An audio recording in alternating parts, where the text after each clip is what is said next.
Hi everyone and welcome back to Good Prayers, and today's video where we are going to flip through my 2024 journals. We're getting there slowly and I'm so excited to share these with you today. So sit back, grab a cuppa and let's get to it. We are picking back up in the yellow Bujo that we finished off 2023 in, so you have seen this one before. If not, go back and watch my last video and you'll be able to see the goodies that led up to it. But at Christmas, my husband picked out a surprise bunch of washi tapes for me from the Washi Tape Shop, and one of them was this beautiful gilded koi washi, which I used to theme my start of year setup. And I also wanted to try and include a theme page so I could keep track of what themes I was using, a future log, and a few goals and bits and pieces for the year. January, I based it off the other side of my creativity, which is watercolors and art and painting. So I wanted to just draw on that side of my passions, and I love the little palette that I used in the background, and these colors were just a lot of fun to play with. Also got to incorporate some of the stickers that I got as part of my Christmas present from my sister-in-law as well, which was a lot of fun. February is of course Valentine's themed, with the romantic florals and cute moments in time couples there on the front. I did try a different style of tracking again and just didn't really stick up to it with those specific goals, so it was easier just to use the habit tracker that I have. Scripture, of course, my monthly collection in the pinks, which I absolutely love, and just incorporating some frames and tulip stickers. Just a lot of fun to kind of try a bit of scrapbooky style journaling in February as well. March is one of the highlights of the year for me when it comes to my themes, because it's when I created a full set of these beautiful washi watercolor geonimal stickers, which are my own original designs that I have turned into washi tape stickers. I borrowed a friend's Cricut to cut them out because there are a few little details which I absolutely love, and this theme was one of my favorites and made me so happy getting to incorporate watercolor and those stickers and journaling all in one. As you can see, I have painted on some of the pages, which the paper actually did quite well to withhold, so that was really cool to see, and might be something that I look at utilizing further down the track. But these are just some of my characters and I absolutely love them. My little sister got engaged, so very exciting. And of course Easter did a full painting as well. April, I brought back the Autumn Rose washi tape from the Washi Tape Shop and incorporated a bit of that watercolor as well, but just really played with the color scheme in my tombos and mixed up that circle habit tracker as well. And again, this was just more of a long form journal month with some weeklies thrown in there as well. Loved just partnering the washi tape, cutting out this little frame and mixing it with the seasons, the autumn season pre-cut sticker tape from the Washi Tape Shop as well. And this journal did not last very long at all. Again, some more of that testing and swatching at the back there just to work out my color schemes. As you go through these journals, you will notice that while I don't have a consistent theme throughout the year, I do have a set theme or color palette for each month, and we'll match that with washi and stickers and things like that I have in my collection. May, I love this one. It was using the Butterfly Emporium's washi tape from the Washi Tape Shop, as well as the Moments in Time girls that I cut out by hand. I went over to Melbourne with my family, so I also got to incorporate a bit of travel journal there, and pointing out that I also tried a different format for my monthly collection of scriptures. So it was fun to do something a little bit different with the Dutch doors as well. I just loved overlaying the Moments girls with the Butterfly Emporium, and also has that beautiful gold gilding in there as well.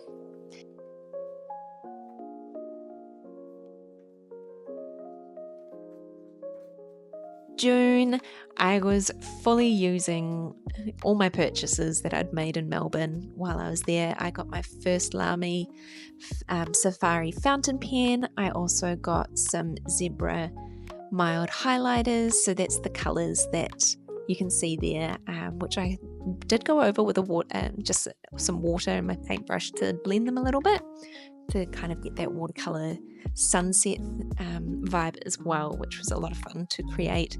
And then brought back the black florals as well to accent it.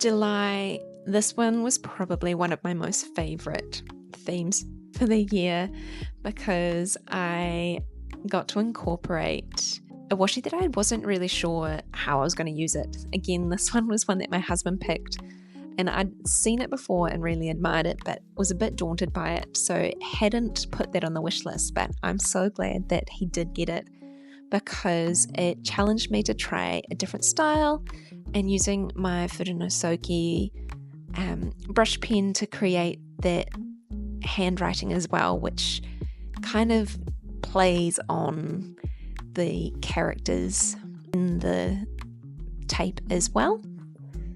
And love the colour scheme that I used for this month.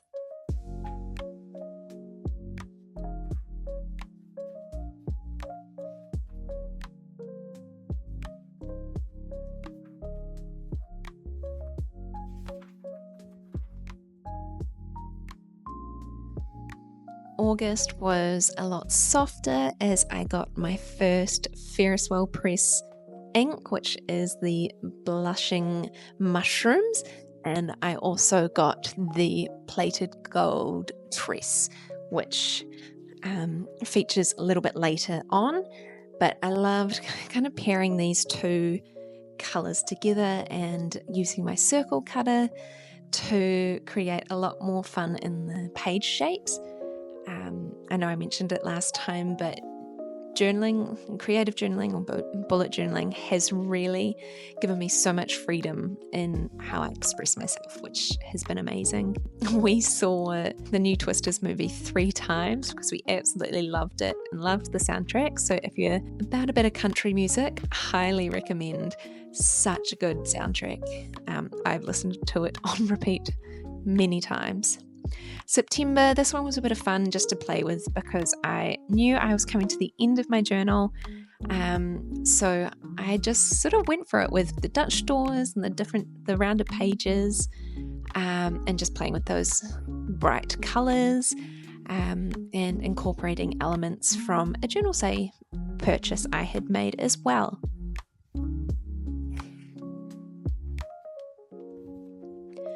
And more swatching at the back there as we come to the end of the journal.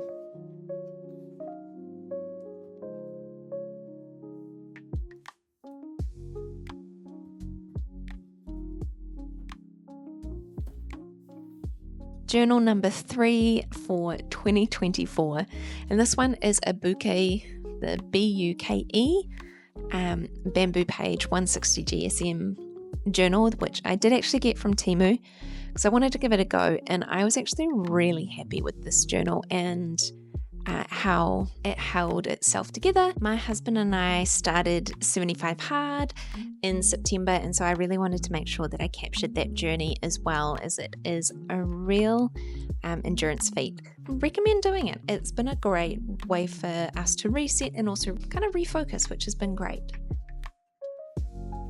October, I really dug into the Inktober theme and challenge, as it was the first time that I've ever done this before.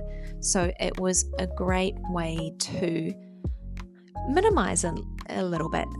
I've never done a monotone theme before like this, or like a black and white theme.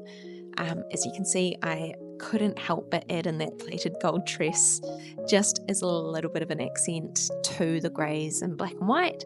But I actually love doing this challenge and pushing myself to sketch each day. I haven't done that for a very long time.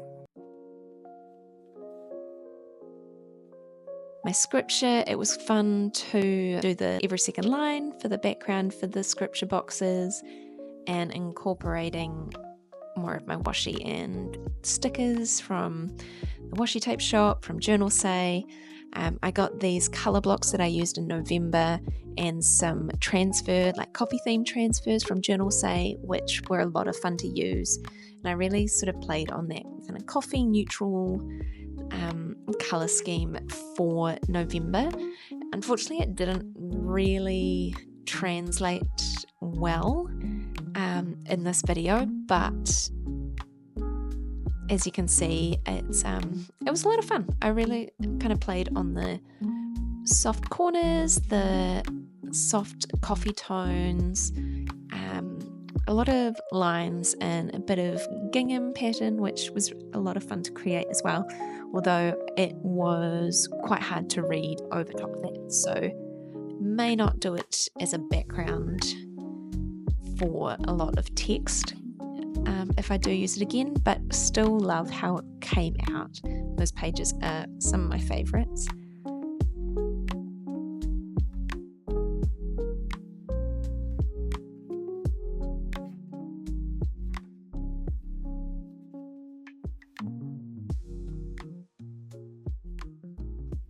December is summer in New Zealand, so of course I wanted to do warm, bright, fun colours for the month because we were going on a road trip for the summer to go visit friends and family.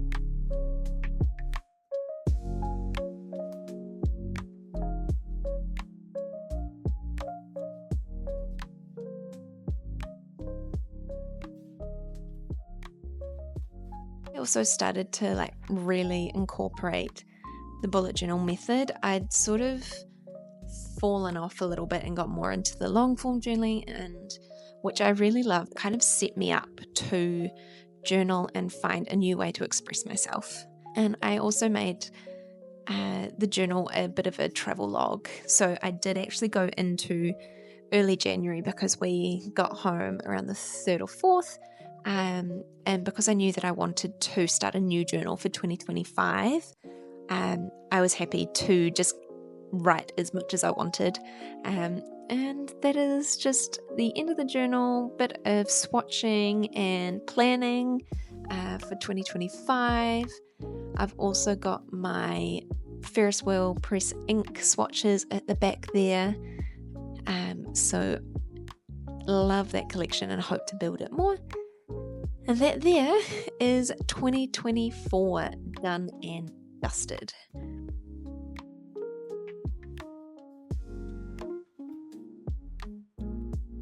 Ready for 2025.